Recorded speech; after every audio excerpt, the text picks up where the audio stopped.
Bienvenue sur cette nouvelle vidéo où nous allons parler de créer une page. Alors rendez-vous d'abord sur votre back-office. Ensuite on va aller sur page. Ici on a la possibilité donc de créer une page. Mais d'abord on va aller voir toutes les pages. Donc vous voyez ici toutes les pages qui sont sur votre site. Alors, nous avons ici quelques informations. On a l'auteur, la date et les détails de l'application, de l'extension que nous avons ajoutée, All-in-on SEO. Voilà, même avec les notes. Ici, pour cette interface, pour cette visibilité, on peut faire des réglages ici sur options d'écran. Par exemple, on verra que d'office, sur chaque page, ce sera marqué qui est l'auteur, ce sera autorisé les commentaires, il y aura la date et il y aura le détail de l'application All-in-One SEO. Donc nous, on va modifier ça. Moi, je ne veux pas que mon email apparaisse sur toutes les pages. Je vais enlever l'auteur. Je vais aussi enlever les commentaires parce que ce n'est pas une bonne pratique qu'on puisse commenter les pages. Ça va plutôt sur les articles, les dates et les détails de l'application, l'extension, c'est tout bon. Ici, par exemple, si vous avez,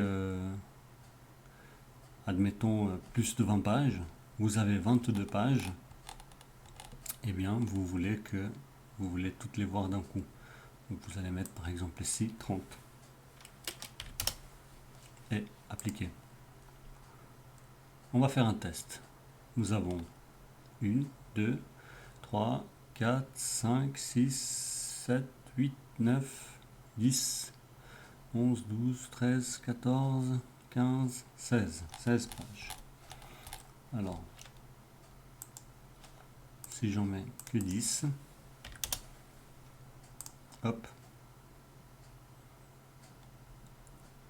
eh bien, je devrais aller sur la deuxième page pour voir le reste. Tandis que si vous voulez toutes les voir, eh bien, je vous conseille de faire un réglage ici.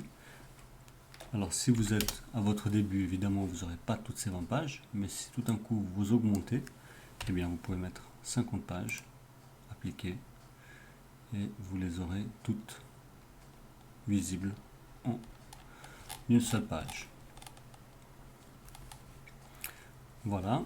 Ici, nous avons des informations supplémentaires, donc les pages qui sont en brouillon, les pages publiées et les miennes. Alors, on va cliquer dessus. On peut voir ici, voilà, l'information. Si il n'y a pas d'information ici, ça veut dire que d'office la page est publiée.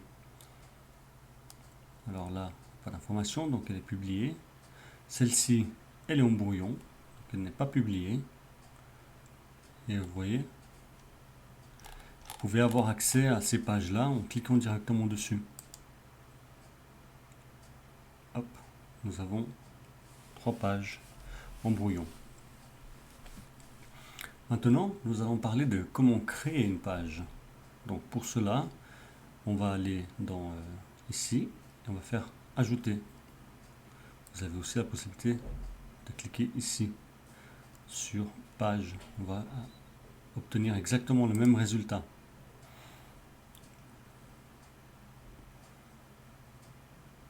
Hop, voilà.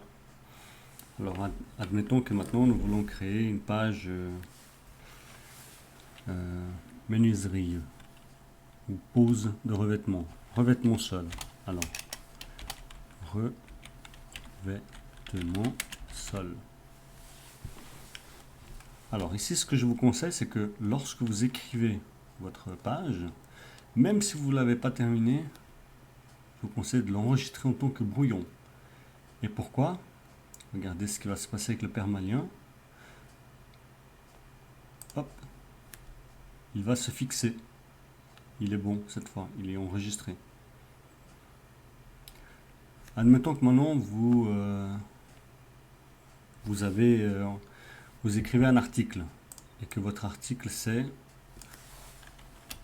comment j'ai rénové mon parquet seul.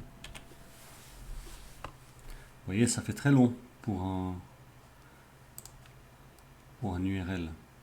Donc, je vous conseille dans ce cas-là de venir ici et de supprimer ce qui est de trop.